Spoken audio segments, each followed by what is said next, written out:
Kembali di Kompas Petang, Saudara. Anggota DPR mendapat kenaikan tunjangan untuk beras dan transportasi naik. Mereka juga mendapatkan tunjangan rumah dinas. Total anggota Dewan bisa membawa pulang 70 juta rupiah per bulan. Publik ramai membicarakan naiknya tunjangan anggota DPR RI. Wakil Ketua DPR RI menegaskan gaji pokok anggota Dewan periode 2024-2029 tidak naik, sekitar 7 juta rupiah. Yang naik adalah komponen tunjangan seperti beras hingga transportasi. Dengan tambahan ini, total pendapatan bersih anggota DPR per bulan sekitar 70 juta rupiah. Gaji tidak ada naik, gaji kami tetap terima kurang lebih 6,5 juta, hampir 7 juta. Tunjangan beras kami cuma dapat 12 juta dan ada kenaikan sedikit dari 10 kalau tidak salah. Tunjangan lain juga ada kenaikan sedikit-sedikit. Bensin itu sekitar 7 juta yang tadinya kemarin sekitar 4 juta 5 juta sebulan, walaupun mobilitas daripada kawan-kawan Dewan lebih dari itu setiap bulannya. Jadi kalau dulu gaji kawan-kawan itu terima total bersihnya sekitar 58, mungkin dengan kenaikan gaji tidak naik ya, saya tegas sekali gaji tidak, dengan kenaikan tunjangan makan disesuaikan dengan indeks saat ini mungkin terima hampir 69, hampir 70-an. Jadi yang naik cuman tunjangan itu saja yang saya sampaikan tadi, tunjangan beras, karena kita tahu beras telur juga naik, mungkin Menteri Keuangan juga kasihan dengan kawan-kawan DPR. Sejumlah tunjangan anggota Dewan yang naik, yakni tunjangan beras dari yang semula 10 juta rupiah menjadi 12 juta rupiah per bulan. Lalu ada pula kenaikan tunjangan BBM dari yang semula 4 hingga 5 juta rupiah per bulan menjadi 7 juta rupiah per bulan. Berdasarkan surat edaran Sekretariat Jenderal DPR tahun 2010, anggota DPR juga sebelumnya sudah mendapatkan sejumlah tunjangan di luar gaji pokok. Antara lain tunjangan rumah sebesar 50 juta rupiah per bulan, tunjangan suami atau istri sebesar 420 ribu rupiah per bulan, lalu tunjangan anak sebesar 168 ribu rupiah per bulan.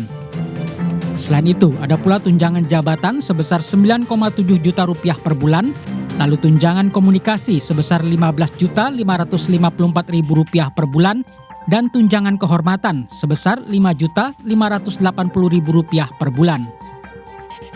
Yang juga jadi perhatian publik adalah uang tunjangan rumah dinas sebesar 50 juta rupiah. Anggota DPR sekarang tidak lagi mendapatkan fasilitas rumah dinas seperti periode sebelumnya. Namun sebagai gantinya mereka mendapat tunjangan rumah jabatan anggota.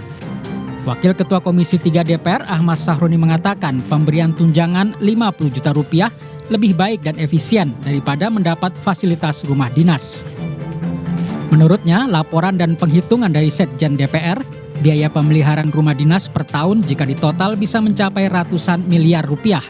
Jauh lebih mahal daripada memberikan tunjangan cash 50 juta rupiah. Kasih fasilitas rumah, itu biayanya akan lebih mungkin 10 kali lipat dari yang dikasih tunjangan kepada anggota DPR, sebanyak 50 juta. Kenapa? Karena biaya perawatan itu tak terhingga.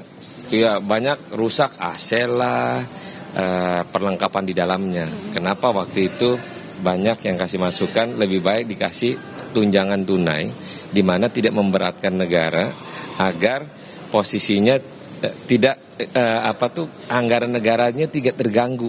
Cuman ngurusin rumah jabatan DPR. Analis politik sekaligus Direktur Eksekutif Parameter Politik Indonesia Adi Praitno menyebut kenaikan tunjangan anggota DPR melukai perasaan publik karena di saat yang bersamaan masih banyak warga yang miskin dan kesulitan mendapat pekerjaan. Menurutnya di tengah efisiensi anggaran, kenaikan tunjangan ini malah menambah beban negara.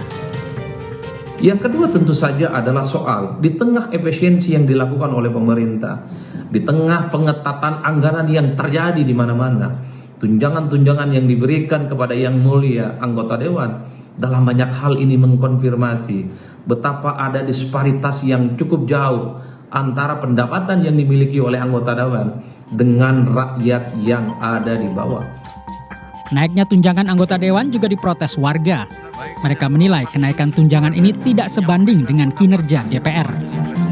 Ya gitu. Mungkin kalau bisa dibarengin dengan kerja nyatanya gitu di sekalian dijabarin. Jadi pas berita ada angka itu muncul, harusnya mereka juga sambil ini portofolio kita gitu. Jadi kan misalnya kita bisa lebih percaya gitu kalau misalnya ada bukti kerja nyatanya juga gitu. Karena kan emang angkanya jauh banget. Menurut saya perlu dipertimbangkan atau dikaji ulang ya, apakah memang sepenting itu untuk memberi tunjangan rumah dengan gaji yang itu tadi lebih dari UMR dalam sehari mungkin ya, gitu sih. Harus ada indikator yang jelas, khususnya dalam fungsi legislasi, sehingga masyarakat bisa menilai kerja-kerja wakil rakyat sebelum mereka mendapat berbagai tunjangan. Tim Liputan, Kompas TV.